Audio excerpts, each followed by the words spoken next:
Stanfords are over, so let's get back into the swing of things. And so, 12.4, perimeter and circumference. Perimeter. Distance around what? Perimeter does mean distance around. And so the question is, distance around what? Technically, perimeter. Nick? It is a polygon. So perimeter, distance around a polygon. And there are some shortcut formulas for different kinds of shapes. Shape number 1 in purple there is a rectangle. And so rectangles, normally we talk about length and width. And by the way, those could have been reversed, right? I could have had W here and L there. It just depends on potato. Doesn't really matter. But one of the sides is the length and the other side is the width. And so what would be the formula for the perimeter of a rectangle? Connor? Not quite. Not quite. Perimeter. Distance around. How are you going to get distance around? Kirsten? Correct. And we always put the coefficients in the front. So it's 2 times the length plus 2 times the width. It's not a big deal with that formula, to be honest with you. It's not a big deal that this is a formula that you definitely have, because look at the actual rectangle. Let's make the length, I don't know, 10, and let's make the width 3. So according to the formula, it's 2 times 10 or 20 plus 2 times 3 is 6 for a total of 26. Do you agree? All right. What if you forget the formula? Well, you know what? If you forget the formula, why don't you stick a 10 over here, because you know opposite sides of a rectangle are the same, right? And why don't you stick a 3 over here, because again, you know opposite sides of a rectangle are the same, right? And then why don't you just start adding? 10 plus 3 is 13, plus 10 is 23, plus 3 more is 26. So again, if you forget the formula, it's not that big of a deal. Just go ahead and count them up. What if you weren't given a picture and it was a word problem and it just said the length was this and the width was that? Well, draw a picture of a rectangle and stick the numbers in and do that. You shouldn't miss a problem like the perimeter of a rectangle. Way too easy. Those should be the points that you're collecting to give you buffer against some of the things that are harder for you, okay? It's just easy. I doubt I'll ever ask you that formula. You'll just simply have to get the perimeter of a rectangle. A square, because it's a square, allows us to have an easier type formula. But again, if you don't remember the formula of a square, it's not that big of a deal. Anybody know what the best formula for a square is? Pamela? 4S, correct. You know, S is the length of a side. You know, because again, a square is a square. We all know what a square is. And I don't know, let's suppose this was 7. And you didn't remember that the perimeter of a square is 4S. Oh my. Well, just stick 7s all the way around your square. And 7 plus 7 is 14, plus 7 is 21, plus 7 is 28. Just like 4 times 7 is 28, right? Just a shortcut. And then for a parallelogram, you can see a parallelogram similar to a rectangle. Again, this is no big deal. Aren't there 2 A's that are the same size and 2 B's that are the same size? It's just like a rectangle. It's just like a rectangle. All right, so those shouldn't be any big deal. That should be pretty easy. So what if we do get a word problem like the one on B here? Find the perimeter of a parallelogram if the 2 sides are 3 inches and 9 inches. All right, that's just too easy. And you're just going to do 2 times 3 plus 2 times 9. By the way, I like to include my units in my actual math. What's the advantage of including your units with the actual math? Somebody raise their hand. What's that advantage? It's just wasting time and putting those in. What's the advantage of including the units with the math? Come on, think. Byron?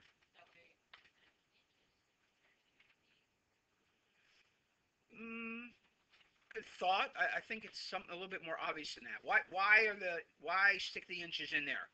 By the way, probably 70% of you won't stick the inches in there. Kirsten? Yeah, because at the end, what's the answer got to be? It's got to be in inches, right? How many of you have ever left off the units on an answer? Let me see your hands. And how many of you, every time you include the units in your problem? Let me see your hands. Okay, start including your units, and you'll be in better shape. All right, so really, the work to this is very simplistic. Just takes a second. Hey, I know you can do some of that in your head. Just take a moment. There's advantages to doing the work besides just organizational advantages. Do you understand that you are making pathways in your brain every time you write something? Do you understand that? I don't know if you know how your brain works.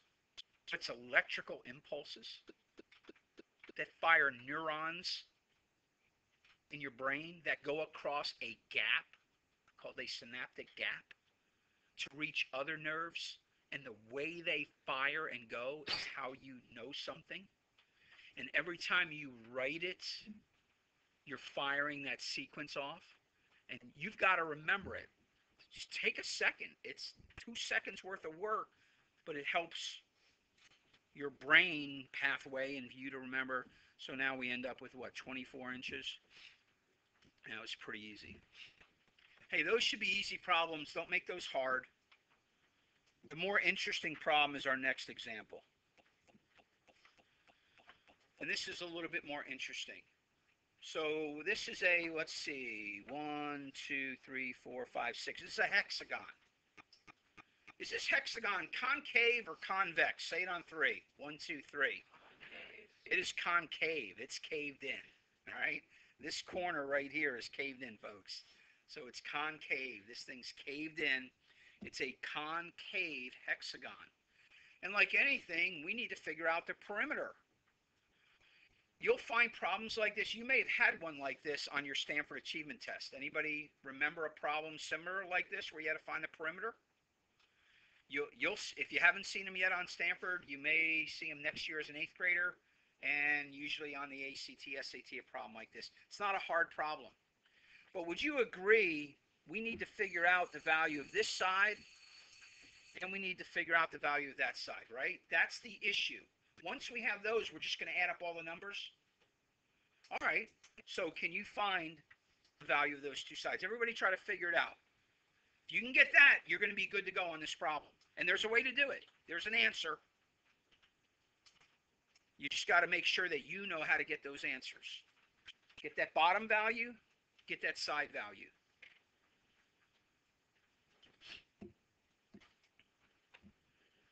All right, who wants to give me the bottom value? Kyle? How many agree with Kyle the bottom value is 8? Yeah, and that's correct, because here's what Kyle did. Up here is a 2, which means from there to there is a 2. And then from there to there is a 6, which means the rest of the way is 6, and he added up the 2 and the 6 and got the 8.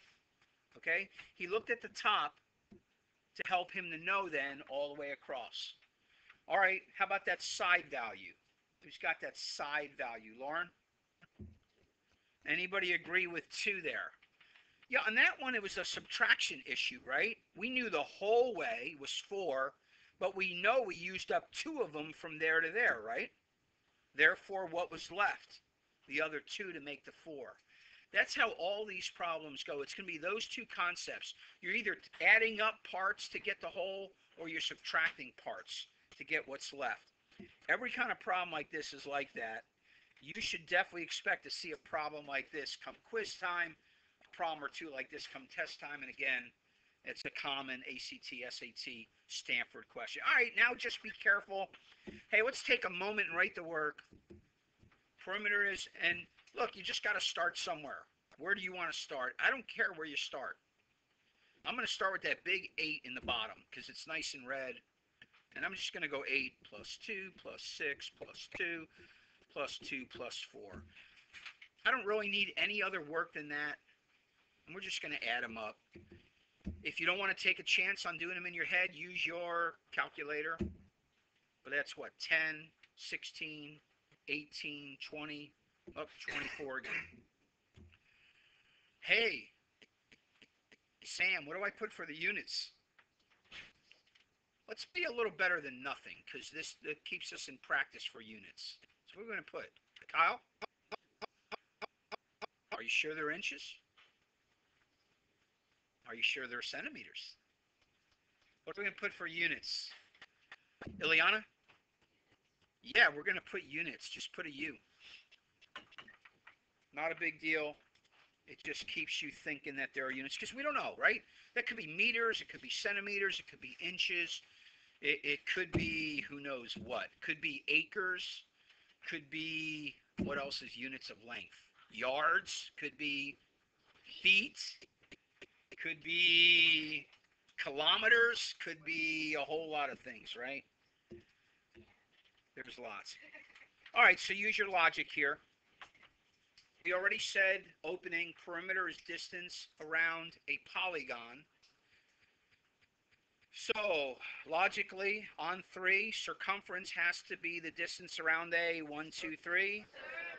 Thank you for all of you with self-control. Circle, right? And all of you that know how to count to 3, that is helpful in a math class. Okay, distance around a circle. They're the same concept. They're both distance around, particularly a polygon perimeter, a circle circumference. Now, there are some weird shapes that have some line segments and some curved parts. And therefore, it's usually called perimeter when it's kind of a mix. So though we say distance around a polygon, there are some weird shapes that we could figure out the perimeter. I think we may actually have, do we have any? Nah, we don't have any. You have to wait until later to get to those. All right, so let's go ahead and write the formula. There are 2 formulas for circumference. Can anybody raise their hand and give me one of them? Nick? Not quite. A lot of people say that, but actually they're round. Right? Not square. Pi are round. And neither is the answer pi r squared, because that's area, and we're doing circumference. Anybody know the circumference formula? There are 2 of them. Ileana. 2 pi r is one of them. 2 times pi times r, so we just say 2 pi r. And does anybody know now the other one? Jog anybody's memory. Ileana. Pi d, pi times diameter. So 2 pi r. Anybody know the relationship between the diameter of the circle and the radius of the circle? Byron? Okay, a radius is half the diameter. So how many radiuses, radii, does it take to make a diameter? It takes 2, right? And that's why you notice, don't need to write this in your notes, but so here we have 2 radii, which is the same as 1 diameter, right? And that's how the 2 formulas come to be. It's to your advantage to know both, because in some problems, they're going to tell you the radius, use the first formula. In other problems, they're going to tell you the diameter, use the second formula. It's just a little bit to your advantage. To be honest with you, if you know the relationship, you can come up with any of them anyhow. And usually these problems aren't hard, because you know what? There's only a few things. Now, your calculator has a pi button, but unfortunately your book uses the round off for pi. Pi is 3.1416, and it goes on forever. Actually, 3.141, maybe 5, and on it goes. I was watching a thing about math Wednesday night on Nova, and they mentioned pi. There were these guys in college a couple years ago. They wrote a book of pi. That was their book. It was over 200 pages long, and the whole book was the number pi, starting off at 3 point, and it went on every single page. Across every page was the next digits, right? I mean, it went all the way across, next line, all the way across, 200 pages front and back, and there was no repeating of the pattern. in 200 pages. So if you want to become famous, any of you, figure out if pi somehow, somewhere, some way repeats. You might even get a Nobel Prize. You'd be rich, actually, if you got a Nobel Prize. But don't waste too much time because nobody else has found it yet. I don't see too many geniuses in here. All right, there's some smart people in here, but geniuses think on another level. So, and by the way, I'm including myself in that category, I must tell you. All right, so, but hey, we're not going to use the calculator pi because then our number is going to be a little bit off. The book uses 3.14, a round off, and we're going to use that round off, okay? Thank you. I'm glad Jordan agrees. All right, so here you get a common problem. Find the circumference of a circle if the radius is 6 inches. How do we always start a problem like this? And that is with the formula. I'm going to choose the first formula.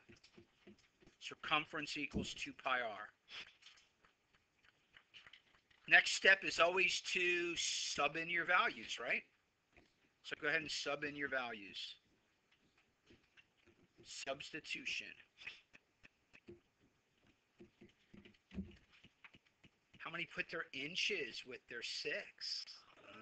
Yeah, see, it's the little things that'll keep you from losing little points here. And now it's just a calculator, right? Just grab your calculators, punch it out. 2 times 3.14 times 6. Remember, we have a couple exceptions on our round offs, all right? So go ahead and take a look and see where this thing ends up. So I believe your calculator reads 37.68. Hey, if it ends at the second digit, would it make sense to round it off to 1 digit? No, the thing's ending. Why don't we just go that second digit because it ends? So we're going to say 37.68 inches because the thing ended. If it ended in 3, I'd include all 3, right? It's not that big of a deal. The thing ended. Let's get the exact answer. The reason we round off are numbers that go on forever. You can't write forever. So we round them off to 1 decimal place. But if the thing's going to end in 2 or 3 or 4, just write it exactly. Kaylin. You can put the 2 little lines for the inches, yes. You may do that. And feet is just 1, right? We all know the round off on feet. All right, so you've got distance around a polygon, that is the perimeter, and you've got distance around a circle, that is circumference. All right, go ahead and do this second problem. Find the circumference of a circle if the diameter is 10 feet. Go ahead and see what you can do. All right, so hopefully you said, hey, let's use C equals pi d. Now, you can get away with 2 pi r, but pi d, because it gave the diameter, makes life a little easier. Pi is 3.14 times a diameter of 10 feet. There, Kaylin, I used the hash mark. And this is a straight multiplication, 31.4 feet, right? Pretty simplistic problem. Any questions on that? All right. Well, here's a little bit more interesting problem. And they can give it to you to find the radius, or they can give it to you to find the diameter. But honestly, all of you have the capability of solving this problem. So, somebody raise your hand. How would you start this problem? Find the radius of a circle if their circumference is. Nick, how are you going to start? All right, you're 1 step down the road. How are we going to start this problem, John? And what formula do you want to write? I agree. Circumference equals 2 pi r. John chose the radius part of the circumference formula because we're looking for the radius. All right, Nick did a few things in his head. What would be the next step? Somebody raise your hand. What would you do next now that you have a formula? Sam, I saw that hand getting ready to go up. What would be the next step?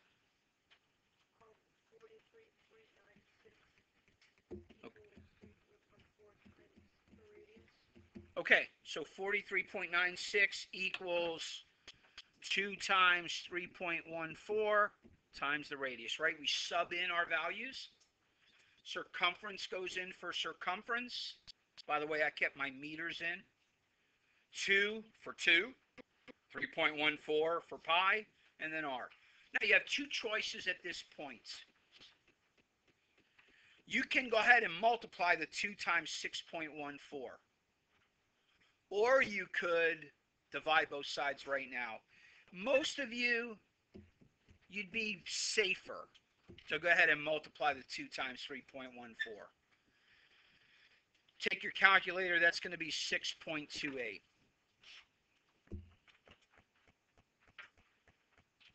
Somebody raise your hand. Tell me what it means to solve an equation. John? It means isolate the variable. Can somebody explain what it means to isolate the variable? Wyatt? You get the variable all by itself on one side of the equal sign. I agree. So all we need to do is get that r by itself. So what are we moving, class? And how are you going to move it? Not subtraction. Right? We're going to do the shortcut. Most people like the shortcut when you can. And we're going to divide the right side by 6.28. And whatever you do to the right, you do the same thing to the left, the other side. Again, this is exactly the same as multiplying by the reciprocal. And now just take your calculator out. Punch it out. Punch, brothers. Punch with care. What do you get when you punch it out?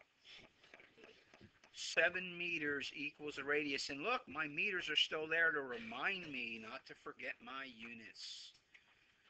And that's how those problems go. Look, if they ask you for the diameter, it's the same issue. Use the diameter formula. Circumference equals pi d. And that one's a little bit more simplistic. You'll do that one in just 3 steps. Okay? Questions on that? You guys can all do that. It's just an equation. And it's an easy equation. And you'll always divide by that number all the time. So it's the same thing over and over again. All right. We got to name parts of a circle. So a circle are all the points in a plane that are the same distance from a fixed point. What does that mean? Anybody know any instrument that allows you to draw all the points in a plane the same distance from a fixed point? Wyatt? Isn't that what a compass does? Doesn't a compass make that distance all the same from a fixed point? What's the fixed point of the circle called? What's the fixed point called? What's the fixed point called? All right, watch. Quiet, please. I got to be careful here for time, but let me see if I can just get this going real fast. I hate my compass, but I'll try it. This thing is tricky. All right, now I got to get it to open if I can remember how. Oh, don't do that to me. Oh, good, it's opening. I have no idea how to get it to be a color, and I can't remember how I get it to bright. No, now I'm ready to spin. No. And I think if I talk at it, I'll do better. No, right. Come on, give me color. I'm trying. All right. Okay. Okay. Here is the fixed point. Come on, give me life here. Here's the fixed point. Everybody knows that fixed point is the center of the circle. Come on, folks. It's the center. Don't you know it's the center? Come on. Math makes sense. Don't let stuff you're not sure of make you miss stuff that you know already. All right. Let's finish off real quickly here with some notation. All right, to show a circle, the circle notation is a circle with that center point. And that was hard to do here on the electronic board. That's kind of looking bad. It's supposed to be in the center. And again, my orientation is a little bit off. And then you've got to give the center point. So circle X means this circle right there to the right, correct? Circle X. It's always the center point that you are naming. So the circle symbol and the center point. All right. we've got some terms. What is a line segment with the end points? I'm on the second line right now. As points on the circle. What do we call a line segment with endpoints as points on the circle? For example, line segment QN. Here it is right here. Does anybody know the name of a line segment that joins, has endpoints, points of the circle? Jordan. All you musical people should know this term. All you musical people. All you musical ones. Ileana? It is a chord. Now, it's not the same as a musical chord, but it is called a chord. All right, I showed you one chord, QN, line segment QN. Can somebody name the other chord that's there? John? That is the other chord. Line segment PT is a chord. The line segments are the ends of that circle. So, what do we call a chord that goes through the center point? We all know it. What is a chord that goes through the center point? Alexandra? Diameter, right? And you know that. You just didn't realize it was a chord, and it is. All right. What do you call a line segment from the center point to a point on the circle? And you all know this. It is a radius. By the way, note how you must name a radius. You must do the center point first. So, for example, line segment XR is that green radius, correct? Can somebody name another radius for me? Nick? I agree. Radius XP, so it'll have a line segment symbol over it because it's a line segment. One more. Josh? Line segment XT is that third radius that's shown. Hey, really, you could have line segment XQ even though the line's not shown, right? Line's not shown, but that would be a radius from X to Q, etc., etc. All right, and notice, you guys know this, but don't forget, the radius equals 1/2 the diameter, right? You guys all know that relationship. All right, be careful here. Don't forget, the center point has to be first. Whenever you name a radii, the center point must be first. That's the lesson. Here's your homework for tonight. Page 510. Hey, remember what I said about drawings and stuff. If there's a drawing that gives you a bunch of things, then you need to draw it. You don't need to make it perfect. It doesn't have to be beautiful. It can be a quick sketch, but you should have it there. All right, 510, 1 through 6, 9 through 13, 15, 16, 19, 20. You know, maybe they're going to give you a circle with a chord with a radius. I mean, it only takes, look how, boy, that took really a long time. That was just so time consuming. It doesn't, it'll help us when we go back and go over our homework. All right. Anybody want to say bye to Cole? Bye, Cole. Bye, Cole. Yeah.